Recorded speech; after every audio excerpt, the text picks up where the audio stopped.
YouTube. We're locked in. 36 active followers on Instagram. Let's see how many people actually get in. Going live. 2, 1. You are now live. Wonderful. I wanted to start off our live today by showing you once again just how pretty an obscured gloss is. I'm trying to do it with the ring light. Y'all, look at me. Look at me. I'm just telling you, the ring light, it's a good call, okay? It's a good call. It's so bright though. Anyway, but the tricky bit is I love a gloss cover. I know apparently everybody says matte covers are the thing, but I was looking through my bookshelves, and in all my bookshelves, almost all of my paperbacks are glossy. So I went with glossy. But it does make them hard to show because the ring light is like, ta-da, right on top of it. See, YouTube, even you can see the ring light. Anyway, so I'm like, how do I show you how pretty this book is without getting the ring light right there? Well, YouTube still has the ring light on it. Right there? Oh, there you go, YouTube. See, YouTube? So pretty. There you go, Instagram. So pretty. It is currently available for pre-order, YouTube. Also, sorry, my brain jumped ahead a couple of weeks because there will be a day where it will be available, but by the time YouTube sees this, or it will be coming out soon, but then by the time YouTube sees it, it will actually already be out by that point. So, did I turn on my mic? No, I did not. Sorry, YouTube. Mic's on. You can hear me now. Book's available for pre-order right now. If you pre-order, I have a Google form, and if you fill out said Google form, you will get in the mail some other things, but also one of these gorgeous little girls.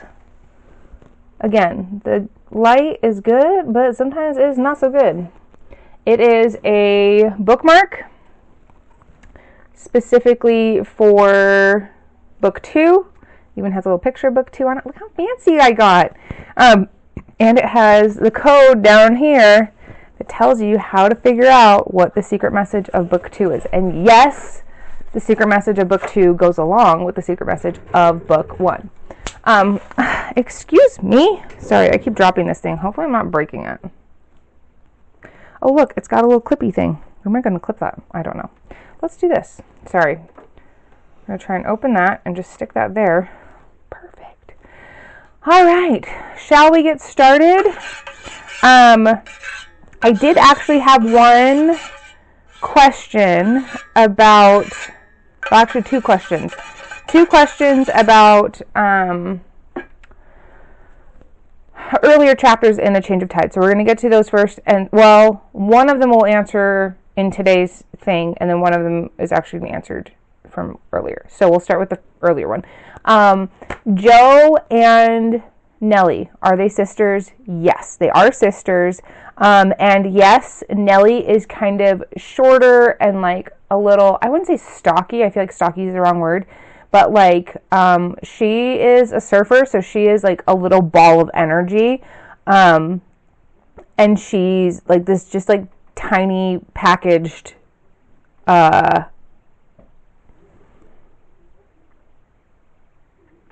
energy ball. Like, I don't even know how to describe her. Like, she's a little ball of muscle.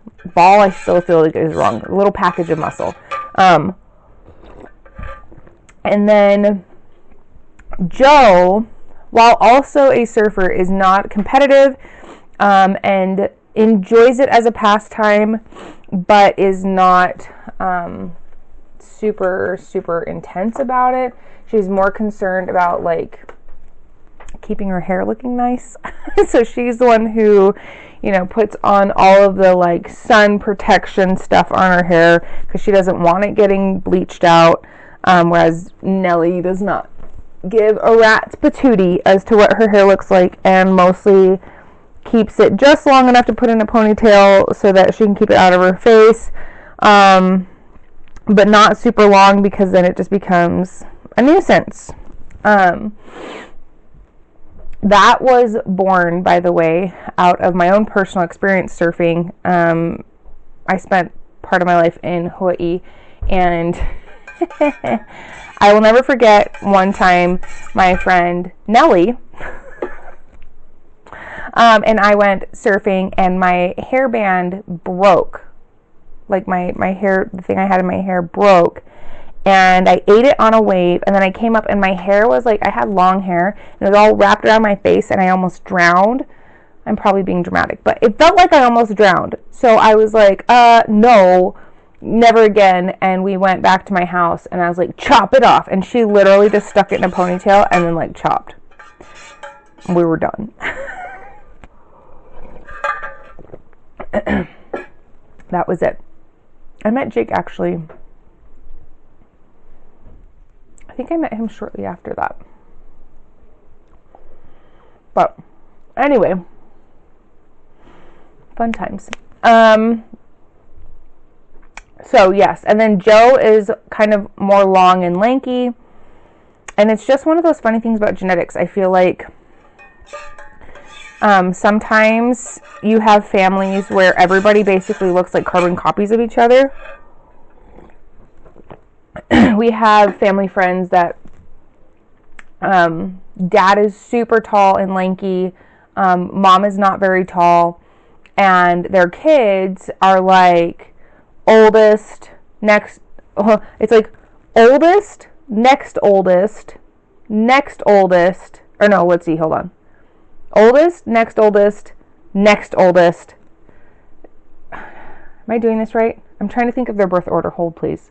And then next oldest, and then next oldest. Like, they like, there's one that's like, you can tell she got mom's genes when it came to height, and everybody else got dad's genes. They're all like super tall. The funny thing is she's not short. She's like probably a little bit taller than average, but because her family is all so much like quite tall, like everybody's pushing, almost everybody's pushing 6 feet. I think her one brother's like 6'7" or something. Like, they're tall. And so genes are just funny, right? Where sometimes you end up with, like, for me and my siblings, we all get progressively taller. So I was always told I was tall when I was growing up. I actually wasn't. I'm average. I just grew up in Hawaii where a lot of people are on the shorter side. I'm not actually tall. I got to the mainland and I was like, oh, I'm not tall. I'm average. Go figure. It's fine. But it was funny because I always felt like a giant. I always felt like this big, scary giant. There's the Taylor Swift quote from Anti-Hero where she talks about everybody's a sexy baby and I'm the monster on the hill. And like a lot of my teen years, it felt like that. Anyway, so let's jump in. Chapters 13 through 18. If you want a copy of A Change of Tide with the new cover, ain't she a beaut? Oh my gosh, you guys. I mean, look how pretty. Did I show these to you already? I don't remember. So if you want to see, let me just show you really fast, and then I will, because I made a couple of tiny changes, because I ordered the proof copy. So here's the proof copy. So there's the proof, and this is the final copy. So you can see right away, this is a lot bluer. Like this more matches the image I designed, whereas this is much darker. And so it makes that, like, see how, like, this is pretty, but this makes this blue pop even more.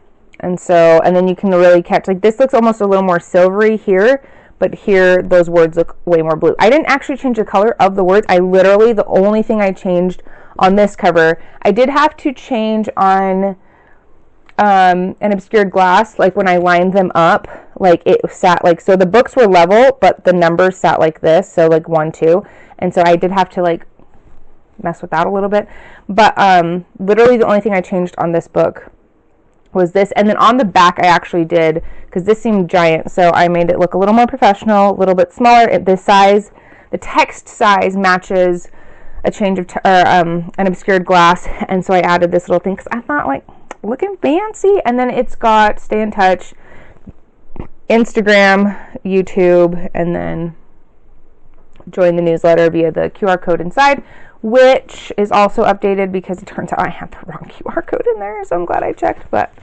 little QR code at the end of the book, which is kind of fun. So if you do that, then you get chapter 1 of book 2. In the old version with the wave, there was a tiny URL, so you had to type it in, and I thought, let's do a QR code. I bet you it's much easier. Anyway, so you can kind of see the difference. The new cover, the updated cover just in general is super pretty, but with that tiny little update of just changing that color to be a little bit lighter, we got a really beautiful blue book. Blue. So all of the books will have this, and then this will part, and then obviously the title will change. So, let's get started for realsies this time. Good? Okay. And as always, Instagram, YouTube. So if you see me looking back and forth, I'm trying to do 2 things at the same time because it's how I roll. So chapter 13. When we left off, the girls had gone to see, it was Sunday, Nikki and Emma had gone to go see Nellie and try and convince her to come help them. And it went about as bad as could be expected. Nellie didn't want anything to do with it. So now we're Monday, back to school. We've got a couple days of school. And anybody who's like, well, this is not how this would work, like you wouldn't finish school in the middle of the week. You would go until Friday. This is at least how my high school did it in Hawaii, where we would we were literally like, why are we going to 3 days of school? Why don't you either have us do the whole week or give us the whole week off? I don't know, but it worked for my book. So I'm like, well, it happened to me in real life, so we're going to say that's believable. And if other people are like, that's not how it works, and that's not how it's ever worked in the district that we're in now, c'est la vie, okay? It's California. They do things different there, okay? So, chapter 13, we've got the big explosion at school. Okay, for realsies, right before I forget, if you have not read it yet, I am going to talk spoilers. So if you want to not have spoilers, pause this, go read it, go grab a copy, and then come back and watch it. But I'm assuming if you're watching, you already know all of that because this is literally part 3 of this. So if you haven't figured it out by now, then I'll just keep telling you. We have this huge explosion. They go to class, and Nikki and Nellie are just like, fine, and Emma loses it. She's done. She's like, if y'all want to act like toddlers, fine. I'm freaking done with both of you. She stands up and like yells at them in the middle of class, and she like grabs all of her stuff and stomps out, and she tells Mr. Miranda, I'll be in the library, and he's like, okay. Originally this scene had a little like aside from Mr. Miranda where he's like shocked because Emma had always been this like really nice, quiet girl, and upon edits it ended up getting cut because I didn't need it, and I needed to cut kind of the unnecessary fluff. This is when people talk about cutting your darlings, killing your darlings. I loved that just little bit. And sometimes if I love something enough, I'm like, I don't care. I'm leaving it in because I love it so much. There are other times where I'm like, I love this, but if we lose it, it gives me an opportunity to talk about it on Instagram Live later. That was literally my thought. Anyway, so she leaves, and then she has this huge vision that is so intense. So she's on her way, she's at school, she leaves Mr. Miranda's room, she's in the hallway on her way to the library, and gets hit with this vision that's so intense she actually falls and breaks her arm. And she sees this vision of smoke, pink flyers everywhere, and then she bumps into someone, and she can kind of see a little bit of a profile, and she can't quite see. She can see a profile, but everything else is like really hazy, and she wakes up, and she's in the nurse's office, and Rochelle is there, and this is where you get the explanation of how has Emma navigated being a psychic and having these visions where like literally her physical vision is taken over by seeing into the beyond. How do we navigate this in terms of like she still goes to school? Early years, Amy, her mom, actually homeschooled her for several years. But eventually, so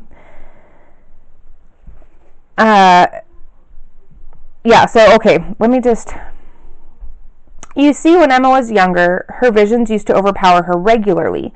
For Emma's early years, Amy, that's Emma's mother if you remember, had dealt with this by homeschooling. However, when Amy had died, Rochelle and Ethel had come up with the idea of telling the school Emma had a medical condition which caused her to lose consciousness for small moments of time. It didn't make Emma popular with the other kids, but it gave the teachers a logical justification to explain away Emma's unusual behavior. So they don't necessarily say like that she has like epilepsy, or like they don't give it like an actual name, or at least maybe they do, and I didn't. But basically they're just like, she just has these little episodes. Like you could argue, like, you know, because like seizures show up in different ways, and so basically everybody just kind of assumes that's what it is. They don't dig in, and they're like, oh, actually she's magic. Right? And so she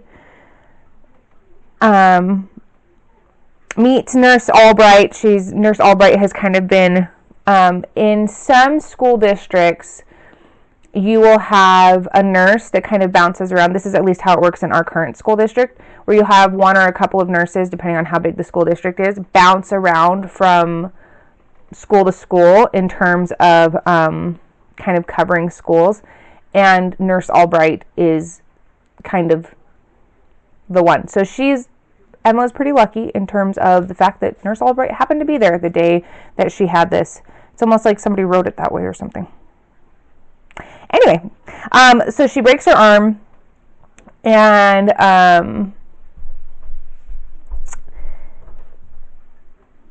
that's pretty much the events. Nikki does get a letter from her grandma saying that she's going to be coming back soon.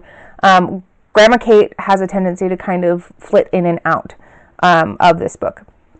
You find out why in a later book. I'm not going to say nothing. I say nothing. Okay, chapter 14. This is where Emma sees Wyatt at lunch, and she recognizes him from her vision from the previous day. He turns his face, and she sees his profile. She's like, oh my gosh, it's him.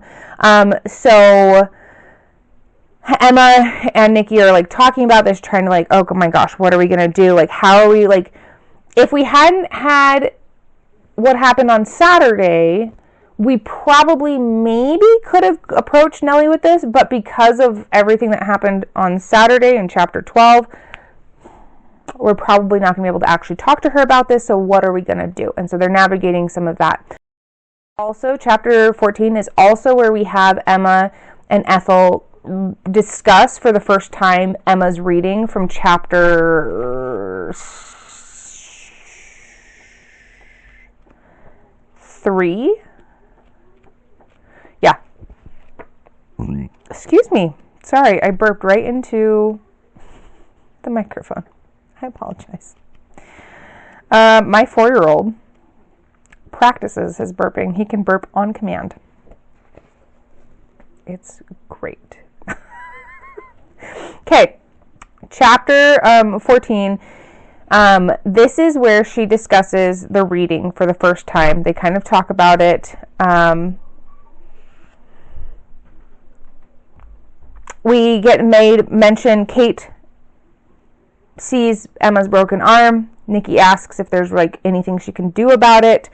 And Kate says, I could try, but my knowledge of healing magic is more in terms of curses and poisons rather than simple breaks. She's like, I could try, right? It's like asking your gynecologist to help set your arm. It's like, well, I did go to medical school, but that's not really my area of expertise. Like, I could try, but you might want somebody who actually does this on a regular basis. Like, I know the theory, I've done it before, right? Like, I did that as a resident, but it's been, 20 years, so I could do my best. I used a gynecologist as an example because I watched an episode of I Was Prey where these people decide against all logical reason to go camping in very northern Canada without hiring a native guide, and it's Canada, so you're not allowed to have a gun unless you're a native guide. And they have, anyway, basically they get attacked by one of their group members gets attacked by a polar bear, and they're all like, "You're a doctor?" He's like, "I'm a gynecologist." He is able to save the guy's life and, like, you know, work with the tiny little thing, the first aid kit that he has. The wild part, the real wild part, this is my guilty pleasure. Some people, like, really love true crime. Mine is, I like true crime where the criminal is actually an animal, because I'm a masochist. But the crazy part is, like, they are able to phone in for help, and the people are obviously like, well, it's the middle of the night, yo, and y'all are, like, in the wilderness, so you're gonna have to wait until the morning for us to come find you. But luckily, it's like wilderness in terms of, like, tundra wilderness, so it's pretty easy to find them. But they are able to get in there the next morning, and they, very smartly, bring some local guides. And the native guides are like, "Y'all, you are so lucky that you got attacked by one polar bear." And they're like, "Why?" They're like, "Because there's one, and there's one, and there's one, and there's one." And they're like, "I thought that was a rock." They're like, "No, bro, that's a polar bear." I'm like, oh my gosh. So, camping in a tent, even maybe in a still box in northern Canada, not on my to-do list. I don't want to be polar bear food. They hunt people. They're one of the few predators that actually hunt people. Everybody thinks it's sharks. It's not. It's polar bears. Okay, and tigers, actually. Anyway, back to my actual story. So, Emma and Ethel are discussing this reading. I'm just laughing because I'm thinking of every single person who ever has a Marco Polo with me, and they're like, "This is pretty average, Donica." And now the whole internet's seeing it, except for I won't really have to worry about the whole internet watching it because I'm by myself right now, so it's okay. I'm sure somebody will pop in later. It'll be great. So we get this information from Ethel, right, when she's kind of breaking down the reading, and she's like, "Well, do you remember this?" And Emma's like, "Yeah, I think I saw that." And she goes, "Do you remember that means?" And yes, yeah, like, right, okay, I saw a cat. It suggests clairvoyant powers. Well, there was a lion, which leads to divine power. What does that mean? And so they kind of talk about it, and talk about the three peaks, the three planes of consciousness. "Well, have you been preparing for this?" And she's like, "I've been trying not to think about it, to be 100% honest." And Ethel's like, "You know what this means." And so Emma, right, had this history. This is why they had to come up with an explanation of why Emma was always, like, passing out. Because when she was little, her visions were so powerful they would overtake her. Now, most of the time, when she has a vision, it's this kind of like anybody sitting and watching her would watch her kind of zone out for a second. And then maybe, like, depending on how intense the vision was, she might do one of those, like kind of things, like, where you, like, oh, I kind of, like, forgot to breathe. Or it's just one of these, she's like, oh, okay, like, I have new information now, right? Because, again, it takes over her physical vision, and it used to be, it would actually, like, knock her out when she was smaller. And so the fact that she had one where she gets knocked out, and they make mention of this, and she's like, oh, man, like, I think the, Nurse Albright makes mention of it, like something like, "Man, it's been many years since you've had one this bad, like since you've had a spell this bad." Spell as in, like, a bad spell, like, not as in, like, magic spell. You know what I mean? Anyway, and so she's talking about it. She and Ethel are talking about these visions, and she's like, I'm getting these new visions, and I can barely handle them. Like, I broke my arm yesterday, and you're telling me I'm gonna have even stronger visions? Like, are you kidding me? And Ethel's trying to tell her, you're going to go through this indefinitely. There's never going to be a time, like, you're gonna have, it's like growth spurts, right, where you're gonna grow a little bit, and then you're gonna kind of plateau, and then you're gonna grow a little bit more, and you're gonna plateau, right? And she goes, except you will always do that. Like, your whole life will be this experience. Whereas for all of us, like, physically, right, we grow and we grow and we grow. Like, we grow a lot in that first 3 years. Like, you look at the difference between a 1-year-old, like a brand new baby, and a 1-year-old, and a 2-year-old, not even, like between a newborn and a 6-month-old, that's why like it's once you become a parent and you watch TV, you're like, that baby's like 6 months old, right? Like when they have a baby on TV, you're like, oh my gosh, I just had this baby, and it's like a 6-month-old. You're like, no, you did not. So every now and then when they pull out a genuinely new baby, you're like, oh my gosh, that's somebody's actual real new baby. That's crazy that they let her film a movie with this baby, you know, or whatever. Anyway, so as normal average humans, we do go through this growth cycle, and then most of us peter out usually around high school, where we kind of stop growing, right? Except for sideways for some of us, like hobbits, right? I'm not likely to grow any except sideways. Anyway, so we have this little moment here right at the end of chapter 14, where Ethel has a tiny little slip up, and she said, you'll need the girls to make the initial transition, but once there, you will see the past, present, and future. You will be witness to all of it in spirit, though you may not be physically present for the events. You possess divine power. How do you know this? Emma is asking. Because of who your mother was and who your father is, and because of what your reading told me. One word. That one little word is the one that Emma immediately picks up on. Wait, is? You said is. Who my father is, not was. Is he alive? Emma sat up. And Ethel's like, no, dang it. We need to talk about your reading. Please focus. And Emma's not letting it go. She's like a dog with a bone. Finally, Ethel's able to kind of like, please don't ask me of that which I cannot tell you. Like, please don't ask me. I'm not allowed to tell you. And so finally she's like, fine. So what about my reading, right? And this is where she finds out that she will eventually, the girls can help you reach the second and first levels of the planes of consciousness.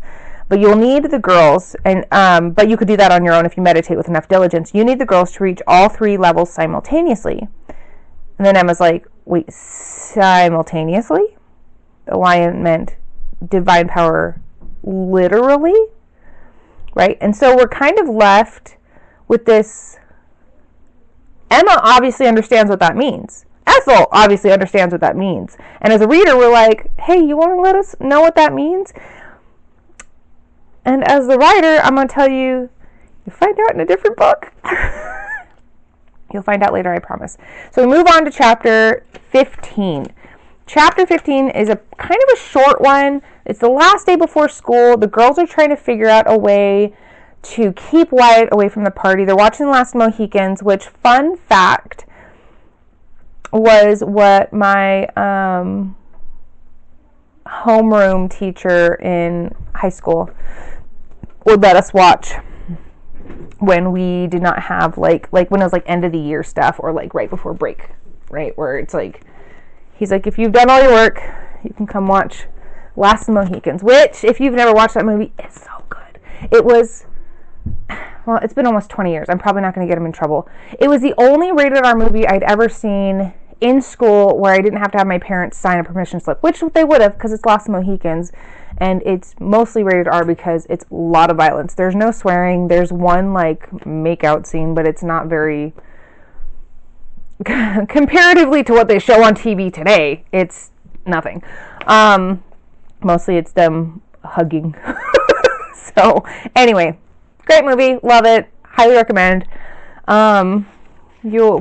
It's more PG-13 than it is rated R, to be honest, in terms of my personal opinion. Okay, so they come up with this plan. Nikki and Emma write a secret admirer note to Wyatt, and they pass it off to him. They pay a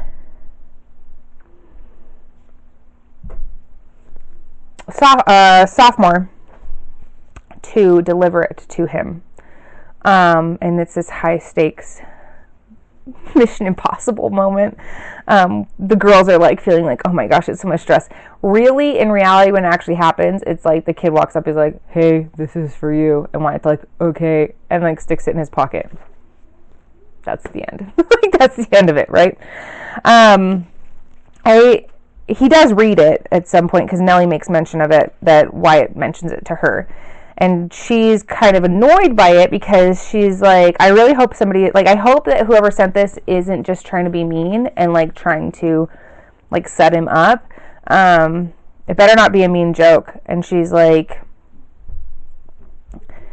she goes, I mean, I love the guy, but he's not exactly, well, I just hope someone isn't being mean, right? He's kind of a goob, right? He's very much a goober.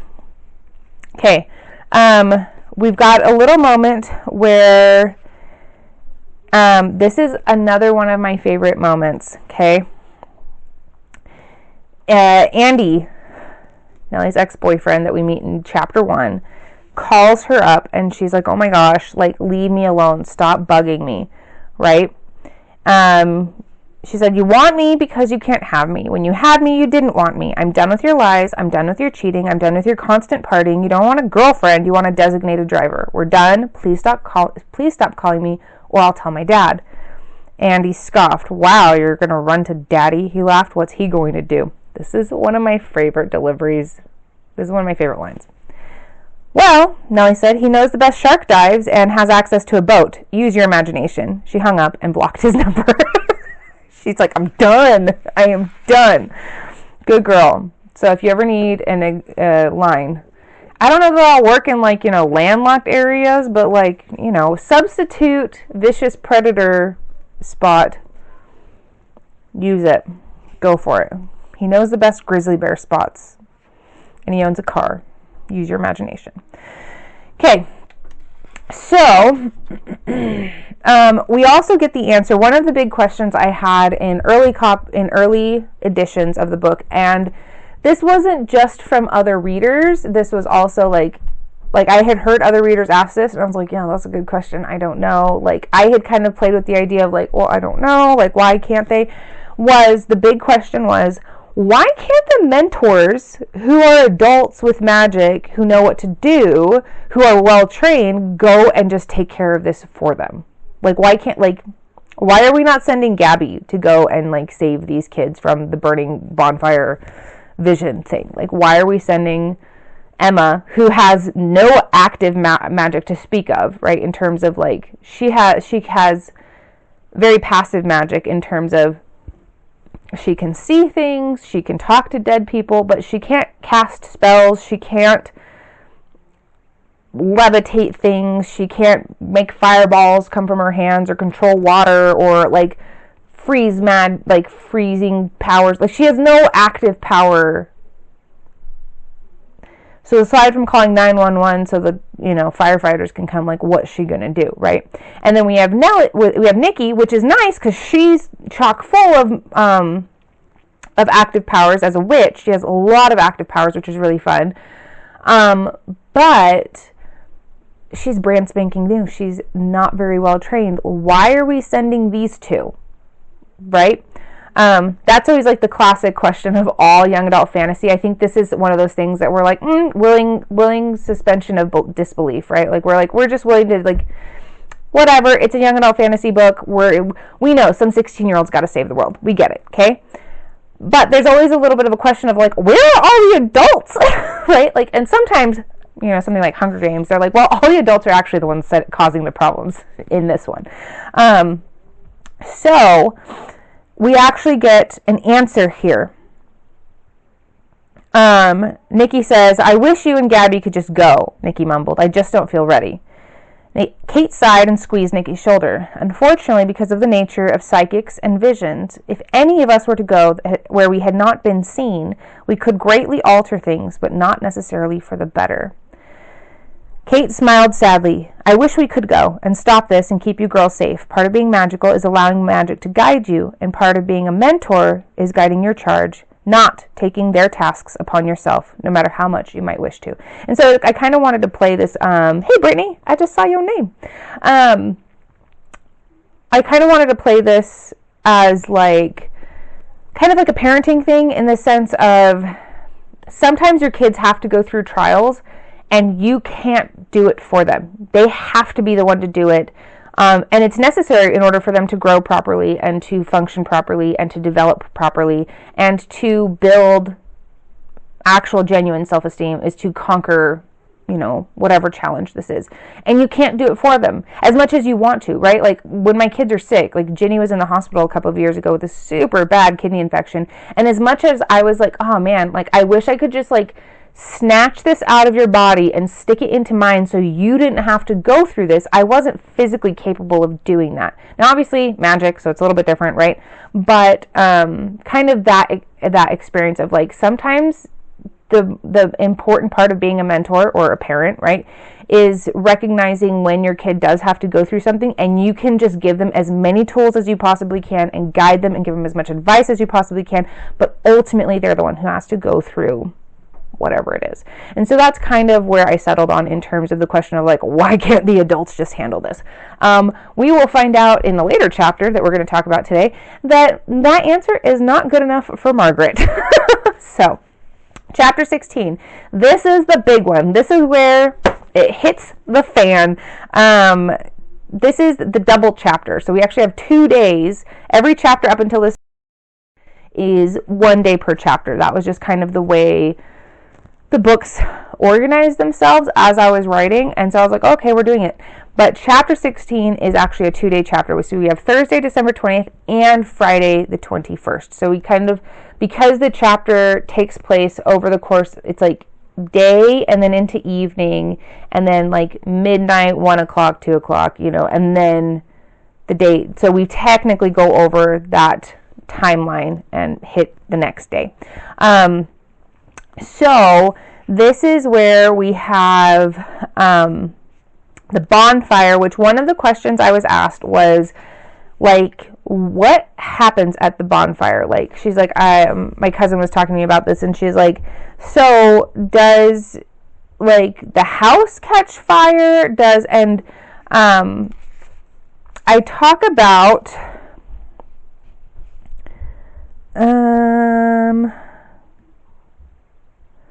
walking over to their chairs.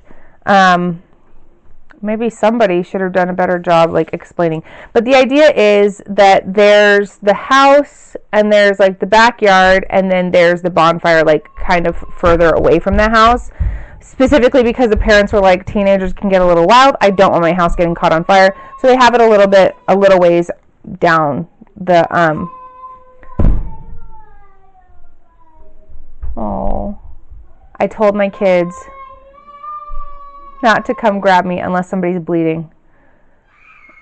It sounds like my 4-year-old's losing his mind. That's okay. We're on chapter 16. We've only got 3 more chapters to talk about, 16, 17, 18.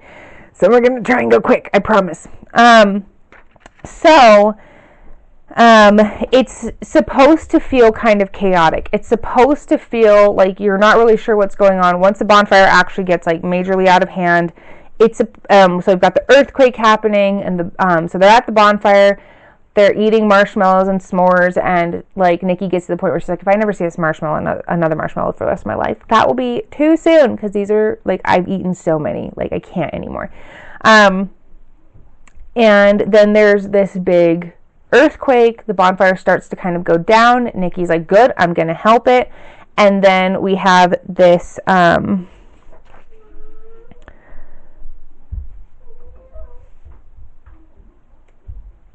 what, Bunny? Can you ask one of the other girls to fill it up for you?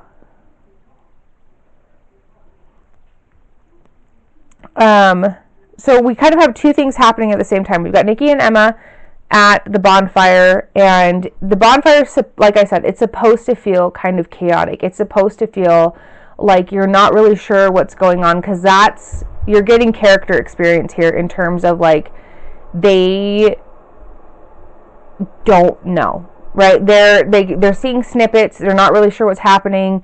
They're trying to work with what they can see.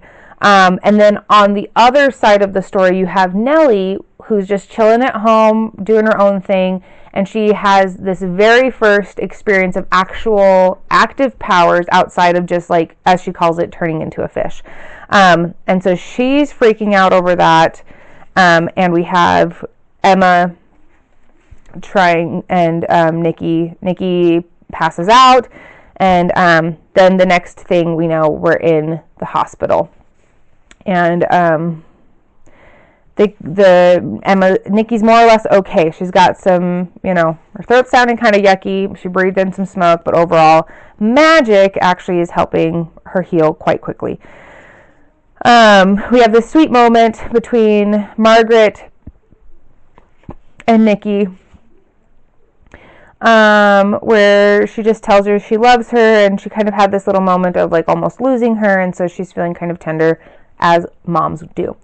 It doesn't last very long though, because then we have chapter 17. Next day, it's Saturday, a couple of days before Christmas. They're eating Thai food at Ethel's. So fun fact about every single book I've ever written in my whole life, if there is mention of food, usually it's because that's what I was craving when I was writing that chapter. So I was really wanting Thai food when I was writing chapter 17 a million years ago. And so that's what we used, was Thai food. So the Margaret loses her ever-loving mind and is yelling at Kate. They have this whole, they kind of talk about it, and Margaret finds out that Nikki kind of lied. She knew there was going to be a bonfire. She knew there was going to be trouble when she went to this thing. Like, she had told her mom, "Oh, Mom, it's a party thrown by a popular girl," and her mom was just so excited that she'd been invited to a party and that it was a popular girl that she was like, "Yeah, girl, go have so much fun." She didn't know that actually it's secret magic mission, and she's so mad about it. And she tells them, they have this little line here,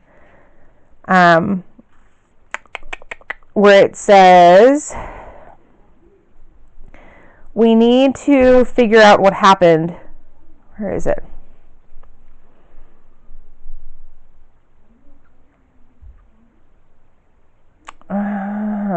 Everybody eats. Here we go. Kate says, "We've gathered you here today because we need to figure out what happened on the 20th. "We don't need a meeting for that," Margaret said, scoffing. "A bunch of reckless, possibly insane adults told children that they could fight a fire. My child lied to me, and then both of those children almost died. That's what happened."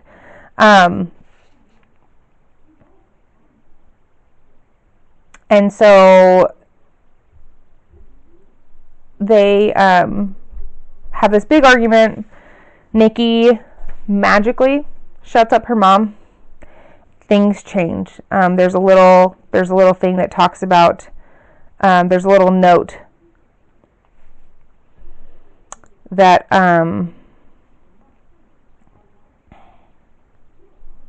where is it? I'm going to try and see if I can find it. Margaret tried to say something, but simply mouthed the words. No sound would come out. It would be a turning point in their relationship, though Nikki would not know this until much later, right? So we have this little moment of Nikki using her magic to kind of shut her mom up, and her mom being super mad about it. But along with this, in this chapter, we also find out why Margaret is so anti-magic. And this was something, I was working with an editor, and she's like, "I don't know, I feel like Margaret's the sane person here. Like, this grandma who hasn't been in Nikki's life for years, admittedly because of Margaret, comes in and starts teaching her all this magic, and now she's literally like picking her child up from the emergency room, and she has all this trauma from, Margaret's perspective, right? And of course she's going to be mad. Of course she's going to be like, "What do you mean? Like, this is insane, right?" And she's just being kind of mama bear. And I was like, yeah. And so I was like, I want to know, like, she's got to have a better reason other than just like, ew, magic bad. Like, I wanted her to be a more well-rounded character than just, you know, well, one parent has to not want anything to do with it, so it causes trauma or drama.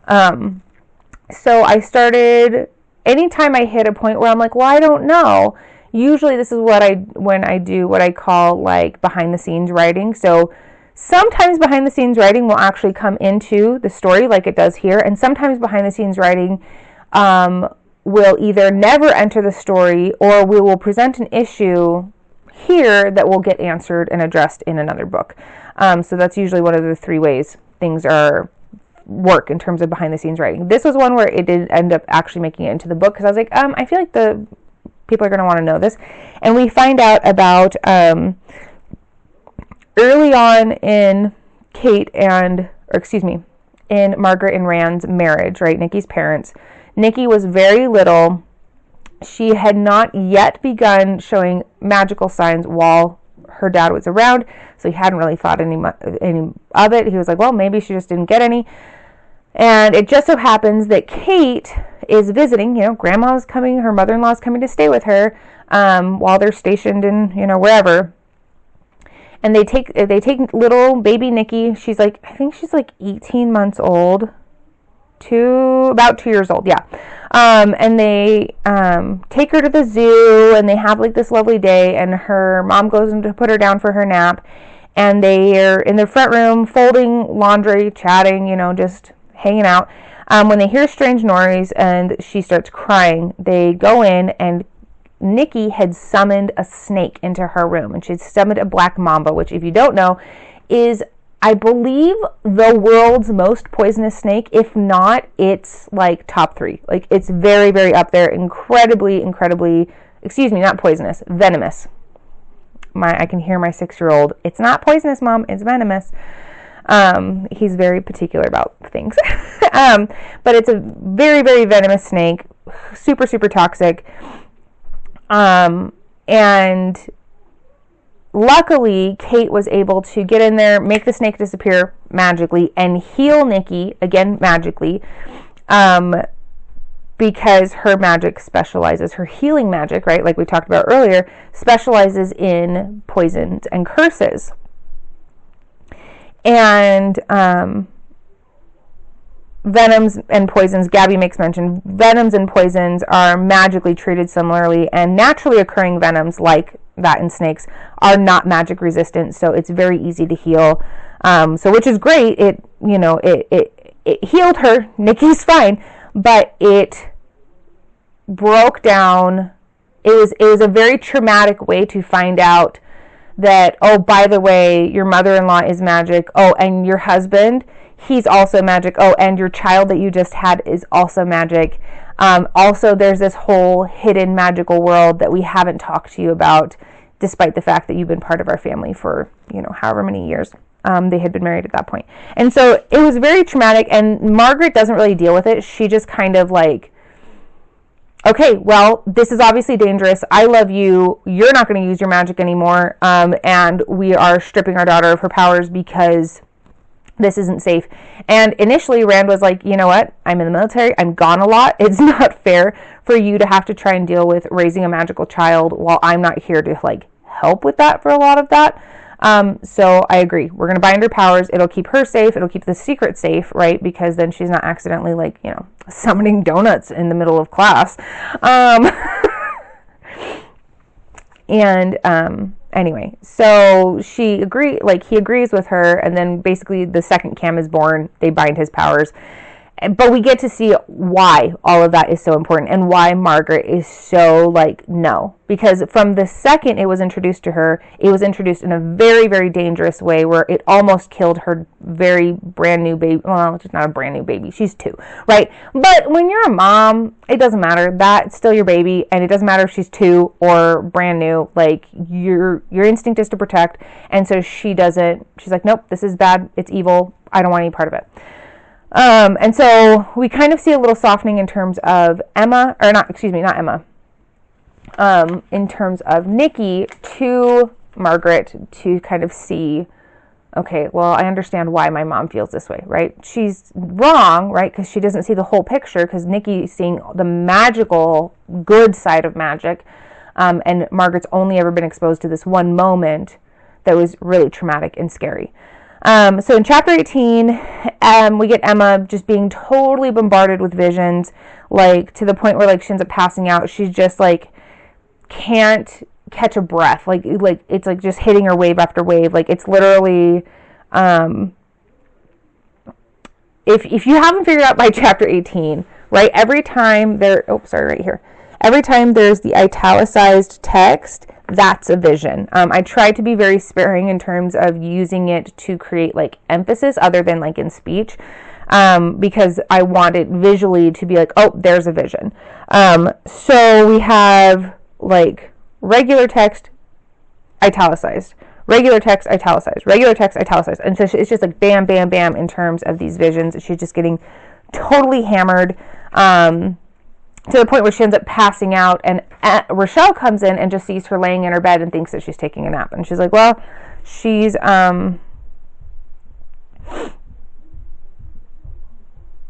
she sends a text to, Rochelle sends a text to Nikki on Emma's phone. Hey, this is Rochelle. Emma's not going to make, they were going to meet up. She's not going to make it. Oh, Megan. Hi, Megan. And we move over to Nikki, who has the really exciting experience. So she gets a letter from Grandma, gets a letter from Grandma Kate, and she's off again, disappearing again. But we get this really fun moment where Cam, who is this very intelligent kid, has figured out something is going on. Something weird is going on with Mom and Nikki. More than just like usual mother-daughter, like teen angst stuff. He's like, something weird is happening. What's going on? Don't lie to me. You've never lied to me. We have dead grandma back from the grave. All of a sudden, you have a friend. And Nikki's like, I have friends. And he's like, yeah, back in Arkansas where we were, stationed before now. Now you had no friends. You had a plan. We talked about this. You had a plan to not make friends because we're going to move. You're leaving for college in 6 months. Like, what's going on? And so finally she's like, all right, you're right. I will tell you, but you have to absolutely promise you're never going to tell Mom that I told you, because she would definitely shove me 6 feet under if she knew that I told you. And so she's like, she decides to take kind of Nellie's approach of like, I'm not going to try and tell you. I'm just going to show you, because if I try to tell you, it's not going to make sense. You're not going to believe me. I'm just going to show you. So she whisks some eggs magically, right? She cracks the eggs into a bowl and like uses and puts the whisk in it, and then like steps away, and he's like, what are you doing? She's like, just watch. So he has him watch the whisk, and she does this like in physically, and the whisk starts whisking, right? And she's like, I'm doing it magically. And he's like, no, really, because this is an answer that they had given to each other for years. Like, well, how did you do that? Magic. I heated it up in the microwave. Or magic. I, threw it in here. Right? Like, she would just throw around the word magic all the time. And now she's like, no, for realsies, it's magic this time. Right? And so we have this really fun thing where, this is one of my favorite parts. So what can you do with your powers? Cam asked after swallowing a mouthful of French toast. Well, all kinds of stuff. Again, I was craving French toast when I wrote this.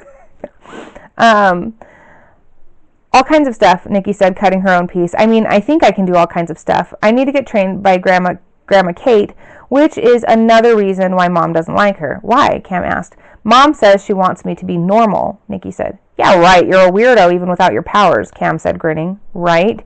But you know how starry-eyed she gets when she thinks about me twirling a baton on the dance team, Nikki said, rolling her eyes. She took a bite of her French toast. Or me playing football, Cam said, rolling his eyes too. Nikki grinned. Well, she's still got years to work on you. I think she's starting to see I'm a lost cause at 18. If I tried out for football, I'd end up in a wheelchair playing the trombone anyway, Cam shrugged. So, I'll call you now. And I always just love that little image of Cam, because he's this little dude, but he's elementary school age, but he's a smarty pants, so he's actually in middle school. And so we have this sweet little moment where she shares this she shares this information with him, and he actually takes it pretty well. Like, for him, in his little logical brain, he's like, actually, magic does make the most sense. And she literally just showed me that she's magic, and I obviously haven't had any strange things. Will I get powers? And she's like, I don't know, probably. And then, you know, mom comes home from grocery shopping and is like, hey, go get the bags, and that they go get groceries and unload groceries. Back to normal human life stuff, right? So that's chapters 13 through 18. I hope I had some interesting tidbits for you. Again, new covers available on Amazon. Barnes & Noble still has the old cover, which looks kind of like that. This is the old bookmarks, which I probably shouldn't have ordered as many of these as I did. But I didn't know I was going to decide to redo the covers. It's fine. Anyway, so it's available on Amazon if you want the new one. If I will post this thing, I'll share this in my stories and throw a link up there if you want.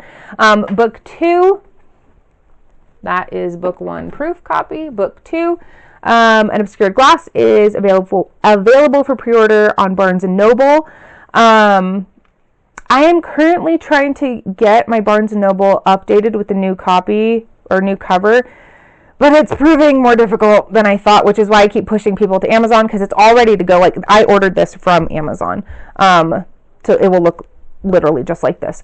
If you order from Barnes & Noble because you want to, like, well, I just want to do both from one place, you will get the old cover still. So just heads up, if you want them to match, right, as of right now, this is only available on Amazon. This is only available on Barnes & Noble. If you want to wait until May, when book 1 will come out, then both will be available on Amazon. And hopefully by that point, I will have gotten Barnes & Noble on board in terms of fixing cover stuff. But who knows? Who knows? This was really fun. I hope you will join me next week. We will talk about chapters 19 through 20, 21, 22, 23, 24. 19 through 24 will be next week. And then I think the week after, we will finish the book. So April 30th, I think, is the Wednesday. So not next Wednesday, but the Wednesday after. And that will be when we finish the book. We'll just do chapters 25 through 31. The last couple of chapters are pretty short. So I was like, should be fine. If you want ebooks, both are available on ebook. Again, the book 2 is available as a pre-order. So if you order it from Barnes & Noble, it will just deliver. But heads up, Barnes & Noble does like Nook. And so if you have Kindle, you might want to wait until it's available there. It is what it is, right? And if you decide to order from the pre-order, I do have like a little goodie that I want to send people, and so I have a Google Doc, because I don't actually get a list. It just tells me, oh, there were this many orders, and I won't actually find out that information until, because it's a pre-order, I won't actually find out until the day it's available, which will be May 1st, which is a Thursday. So we will actually finish talking about A Change of Tide on April 30th, and then the very next day, An Obscured Glass will be available to purchase on Amazon and Barnes & Noble. And my next author signing will be May 24th, and it will be in Idaho Falls, and I will, for the first time, have both books with the new covers, and lots of stickers and lots of bookmarks, and I always have a bowl of candy, because I found, fun fact, if you ever want to do an author signing, have a bowl of candy, because then inevitably little kids will come over and be like, can I have a bowl of candy? And then you'll be like, you gotta ask your, I usually say, if it's okay with your parent and or guardian, because you never know these days, right? It could be shopping with grandma. And then they'll be like, Mom, Grandma, can I have a piece of that candy? And then Grandma, Mom, whoever will come over and be like, oh, is it okay if I have a piece of candy? As long as it's okay with you. And then they'll be like, what are you doing? Oh, I wrote a book. And then it brings people over. I actually had a kid come up one time, I think it was in Layton, because that was the first time I did this. And I had a kid come up and he goes, "What's with the candy?" And I said, well, actually the purpose of the candy is for you to come up and like explain the whole process. And I said, so that way your parents are like, what are you doing? And I can tell them all about my book. And he was like, oh, I'm like, it's working. And so his parents are like, so what is your book about? And then they ended up buying 2 copies, which was awesome. So that was really fun. So if you are just tuning in now, this will be available later, like here in like the next 20 minutes or whatever, for you to watch here on Instagram. If you would rather watch it on YouTube because you don't like getting stuck in the scroll, I get it. That will be available on YouTube on Friday is when I do YouTube updates or like uploads and whatever. So if you want to stay up to date and you're like, oh shoot, I seem to always miss your stuff because Instagram's weird, you can also sign up for the newsletter. I think that's all the things I have. I highly recommend you sign up for the newsletter because I'm thinking I'm going to actually inch away from Instagram and just lean on YouTube and my newsletter in terms of social media, because I think I'll be able to balance like writer, like life, like being a mom, homeschooling chickens, all that stuff, with like my writing career, with the, and then also with the like actual like marketing side. I think that's going to create a better balance in terms of still giving me time to actually write the books while also giving me like a way to market it outside of and giving people a place to go to kind of follow along outside of just like in-person signings, which I've also discovered are a lot of fun. So that is all. If there's something there that you're like, you said like 8 things, what was the link for whatever, just DM me or leave a comment, and I can DM you or whatever and get you the information that you need. You're welcome. Thank you for being here. I appreciate it. This was fun. Oh yes, Allie, YouTube is great. I really enjoy it. Instagram is not a great, like, it's tricky. Like you said, it's hit or miss. Like sometimes I feel like, oh man, my stuff is really being seen. Usually what happens is I'm like, I spend all this time curating and filming this really fun, clever thing for Instagram Reels for book stuff, and I post it and no one sees it, and then I'll be like, here's a funny video of my chickens or my kids, and then like that one gets like a bazillion views. I'm like, that's not fair. Anyway, thanks for being here. Love you guys, and I'll see you later. All right. I've got my phone over here being like, hey, my battery's low, and my video over here is being like, hey, my battery's low. You're welcome for the longest YouTube video ever. Thanks for being here.